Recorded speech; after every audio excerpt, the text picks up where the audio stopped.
Good evening and welcome back to my channel The Trade with Grey Matter।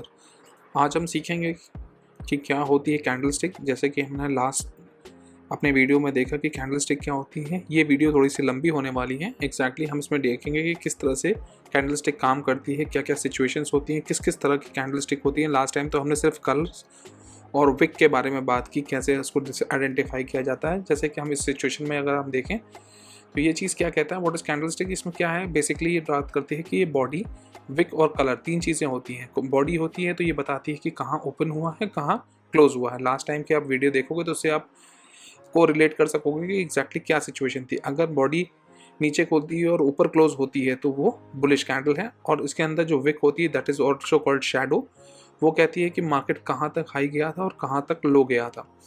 अगर colour इसका red है तो उस कैंडल का रेड है तो इसका मतलब वो मार्केट में ऊपर खुली थी और नीचे क्लोज हुई थी। और अगर उसका कलर ग्रीन है तो वो नीचे खुली थी और ऊपर क्लोज हुई थी। This means if the red is a bearish signal and the green is the bullish signal. लाइए अब हम बात करते हैं कि किस किस तरह के कैंडल स्टिक्स होते हैं। अब यहाँ पे हम बात करते हैं, दो तरह के प्रैक्टिस करते हैं कि किस तरह के दो कैटेगरीज में डिवाइड करते हैं। एक होती है बुलिश कैंडल स्टिक पैटर्न, दूसरी होती है बेयरिश कैंडल स्टिक पैटर्न। तो हम सबसे इंपॉर्टेंट चीज़ें देखते हैं अगर बुलिश और बेयरिश में क्या है। तो बुलिश में 6 तरह की अलग कैंडल स्टिक पैटर्न होती हैं। ये मैं इसको देख रहा हूँ, इसमें मैं सिर्फ हाईलाइट कर रहा हूँ कि आपको क्या चीज़ है। ये हैमर है। अब हैमर क्या होता है, हैमर जैसे हम लेमैन की तरह जैसे घर में जानते हैं कि हैमर का मतलब हथौड़ा होता है।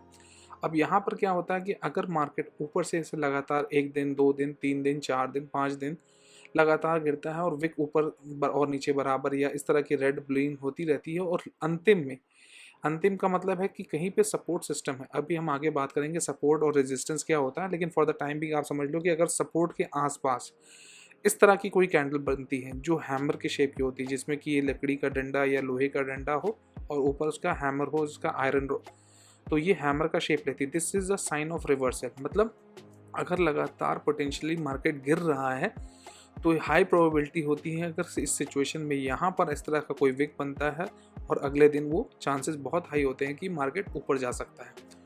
उसके बाद होता है इन्वर्टेड हैमर। इन्वर्टेड हैमर क्या होता है, वो देखने की बात है कि वो भी इसी तरह का होता है जैसा कि हैमर होता है। ये इन्वर्टेड हैमर या इन्वर्स हैमर कहते हैं जिसे। इन्वर्टेड हैमर क्या होता है कि अगर मार्केट गिर रहा है और इसमें रेड कलर की जगह ग्रीन कलर की बनती है, लेकिन इसका जो हैमर रहता है वो नीचे की तरफ है। अब यहाँ पर फ़र्क क्या है कि नीचे की तरफ है और ऊपर की तरफ है। उसमें पहले वाले में हमने देखा कि ये ऊपर की तरफ है और दूसरे वाले में देखा हमने नीचे की तरफ है, लेकिन दोनों में ही कलर ग्रीन है।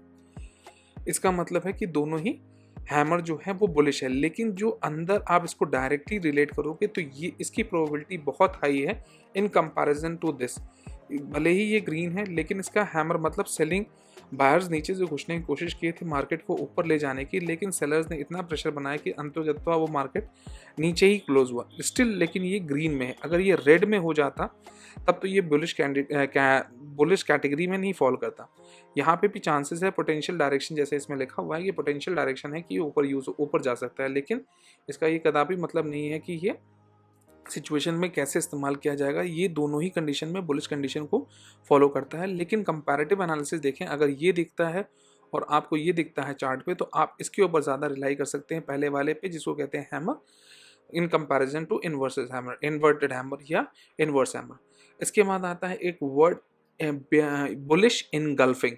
इनगल्फ का क्या मतलब होता है, इनगल्फ का मतलब होता है एग्जैक्टली कि कोई भी चीज़ किसी के अंदर समा जाए, किसी के अंदर घुस जाए।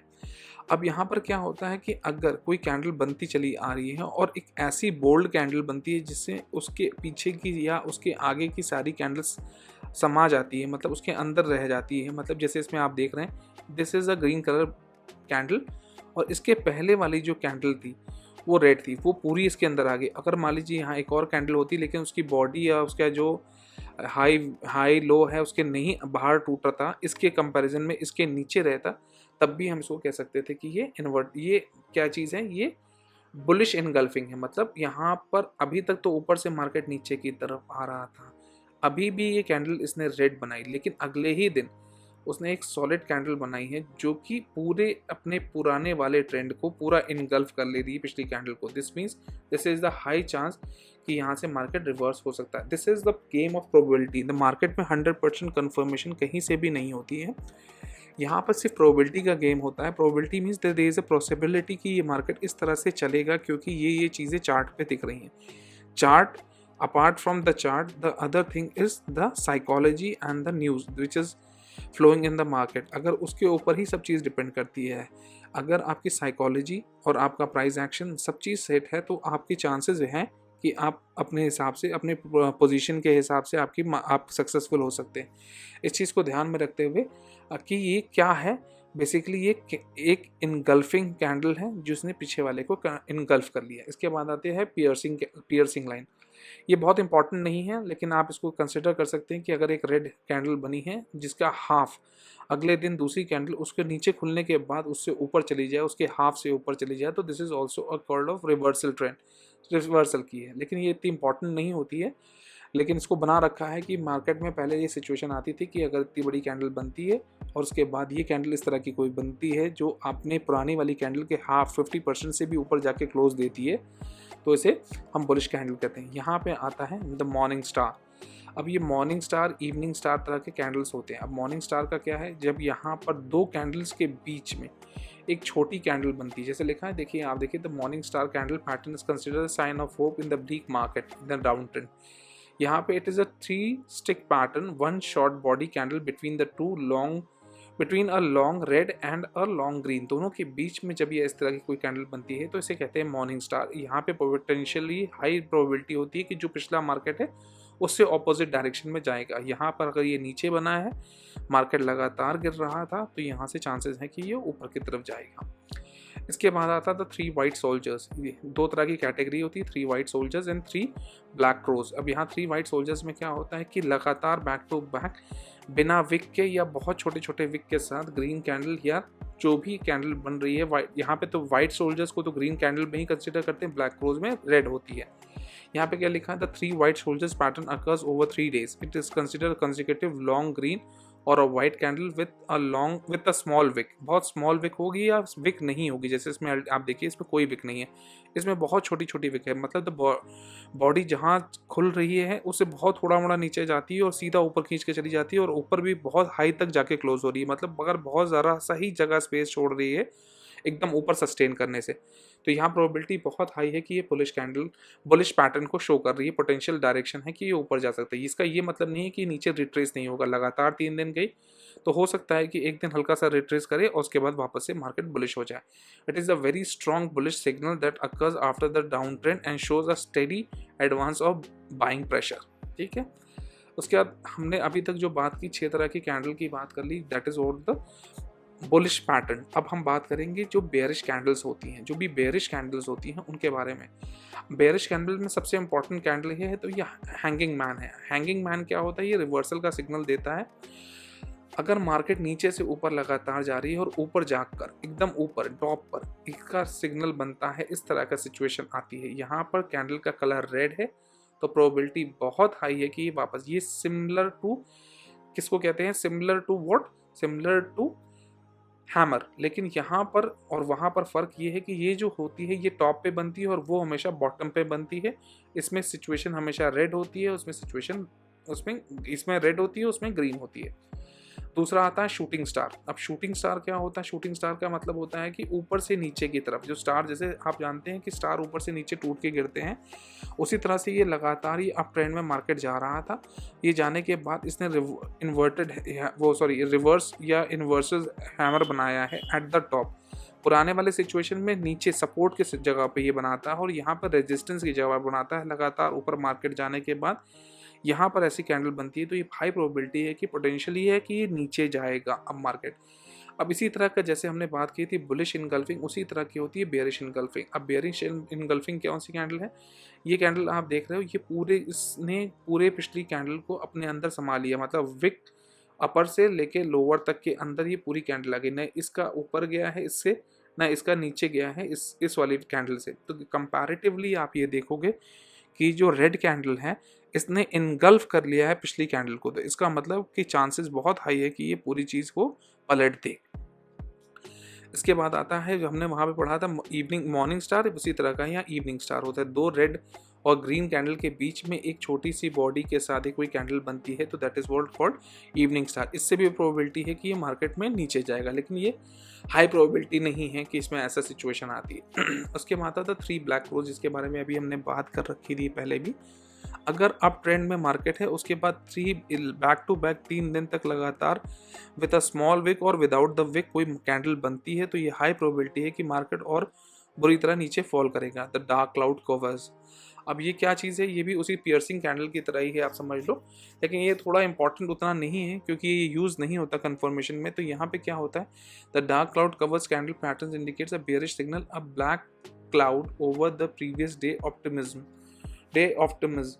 It comprised 2 candles, a red candle which opens above the previous day green body and closes below its middle point, मतलब 50% से नीचे जाके क्लोज हुआ। जैसे उसमें था कि 50% से ऊपर जाके क्लोज किया था, इसमें 50% से नीचे जाके क्लोज किया। तो ये बहुत इंपॉर्टेंट नहीं है, लेकिन ये इस तरह की सिचुएशन है। एक इंपॉर्टेंट दूसरी है द फोर्थ कंडीशन, ये है डोजी। डोजी क्या होता है, बेसिकली द डोजी, यहाँ पर क्या लिखा है उसकी बात हम नहीं बात करते। Doji is a state of confusion, the market is not able to find out कि हमें जाना किधर है, पॉजिटिव वे में जाना है, नेगेटिव वे में जाना है। तो वहाँ पे जो बुल्स एंड बेयर्स के बीच का जो झगड़ा है, जो लड़ाई है, कौन उसको किसी को हरा पाता है, कौन किसको नहीं हरा पाता, उस सिचुएशन में जब दोनों तरफ विक या बॉडी एक बराबर बन जाती है तो, और एक बराबर या आसपास बराबर रहती है, तब यहाँ पे इसका ये मतलब होता है कि अभी हम ये न्यूट्रल कंडीशन आती है। Alone a doji is a neutral signal but it can be found in a reversal pattern such as a bullish morning star and a bearish morning star. ये मॉर्निंग स्टार की बात करता है, लेकिन for the time being आप इसको समझो कि ये बुलिश और बेरिश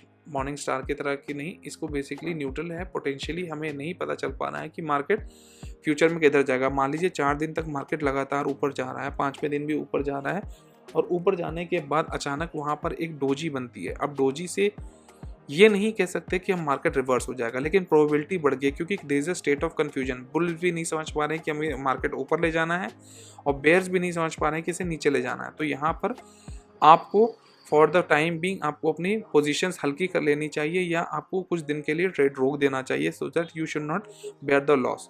तो ये चीज़ होता है। इसके बाद आता है स्पिनिंग टॉप। स्पिनिंग टॉप में क्या होता है, ये दो बेसिकली जो डोजी होती हैं उसी तरह की एक जैसी कैंडल, एक ग्रीन और एक रेड आपस में बन जाती है। तो इस सिचुएशन में मार्केट किधर भी जा सकता है, ऊपर की तरफ भी जा सकता है और नीचे की तरफ भी जा सकता है। तो ये किसी भी ग्राउंड पे कहीं पे भी बन सकता है। अगर आप इसको पढ़ोगे तो spinning top candle pattern is short body centred between the wicks of a equal length. The pattern indicates indecision in the market. It is similar to that of the doji. The resulting is no meaning the change in the price, but the bull send the price higher while the bear pushes it lower again. The spinning top are often interrupted as a period of consolidation or the rest falling as a significant uptrend or a downtrend. दोनों ही situation में यहाँ भी confusion का state आता है। एक red बनती है, ग्रीन बनती है, और दोनों में ही डोजी बनती है। इसके बाद है द फॉलोइंग 3 मेथड्स है जो अपने आप बेसिकली ये क्या है, 3 method formulation patterns are used to predict the continuation of the current trend, it be it a bearish or the bullish. ये दोनों ही सिचुएशन में आती है, ये रेड हो तो, ब्लू हो तो। मतलब अगर क्या है, the bearish pattern is called the following 3 method, it formed a long red body followed by the 3 small green body and another red body. The green candles are also contained with a range of bearish bodies. अब यहाँ पर क्या है, लगातार अब red candle बन रही है और छोटी छोटी 3 कैंडल बनती है ग्रीन कलर की। तो इससे ये नहीं कह सकते कि ये 3 वाइट सोल्जर्स हैं। इसमें क्या होता है, वाइट सोल्जर्स में क्या है, विक छोटी होती, विक नहीं होती है या छोटी होती है। यहाँ पे विक की बात नहीं हो रही है, यहाँ पे छोटी छोटी 3 कैंडल बनती हैं। बस ये समझिए कि इसको एक रिवर्सल के सिग्नल के या पुल बैक कह सकते हैं। It is not a sign of reversal, it is only a sign of pull back in a particular trend. अगर ये ट्रेंड है रिवर्स, मतलब अगर अप ट्रेंड है या डाउन ट्रेंड है, जिस भी तरह का ट्रेंड है उसके अगेंस्ट में 3 कैंडल बनती है। अगर डाउन ट्रेंड है और रेड कैंडल लगातार 3 बन रही है, उसके बाद ये 3 रेड ग्रीन कैंडल बनती है, तो it is simply a pull back. लेकिन ये कहीं भी इसे हमें कंफ्यूज नहीं होना है कि ये 3 वाइट सोल्जर्स है, क्योंकि वाइट सोल्जर्स में जो अपने वो होते हैं, विक होते हैं और बॉडी होती है, वो अलग तरीके से काम करती है। वहाँ पे विक बहुत छोटी या ना के बराबर होती है, यहाँ पे इस तरह की कोई कंडीशंस नहीं है। तो ये हमेशा उसी कंटिन्यूएशन की बात होती है। Basically it is simply a pull back in a trend which is going on. अगर ट्रेंड डाउन है और इसमें 3 दिन आए, it is simply a pull back. अगर ट्रेंड अप है और इसमें 3 रेड आई, तो it is simply a pull back, और ये वापस से ही बेयरिश या बुलिश होगा, जैसा कि सिचुएशन है। इसी तरह के राइजिंग थ्री मेथड थे जो अपन ने अभी बात की, उसी का अपोजिट सिचुएशन में ये जाता है। ठीक है, तो ये चीज़ हमने आज सीखी कि बेसिकली छः तरह के दो अलग अलग कैटेगरी में पैटर्न में डिवाइडेड है, 6 बुलिश और 6 बेयरिश, जिसकी हमने बात की। तो कैंडल स्टिक पैटर्न का जो ये चैप्टर है ये हम क्लोज कर रहे हैं। अब इसके बाद हम कैंडल स्टिक के बारे में बात नहीं करेंगे, मतलब इन द सेंस कि हम लगातार इसके ऊपर अब डिस्कशन नहीं करेंगे। अब हम जब भी इसके ऊपर जो भी हमने बात करनी है चार्ट के ऊपर, इससे रिलेटेड हम बात करेंगे, तो हम उसमें सीधा रेफर करेंगे, this is doji, this is piercing and all other stuff. वो चीज़ें हमको बस अपने आप को रिकॉल कर लेनी है कि ये क्या हो रहा है। तो this is all for now, and now I am signing off. Thank you, thanks a lot. Please continue, like, share and subscribe my channel so that we can make a huge videos for you. Thank you, thanks a lot. Bye bye.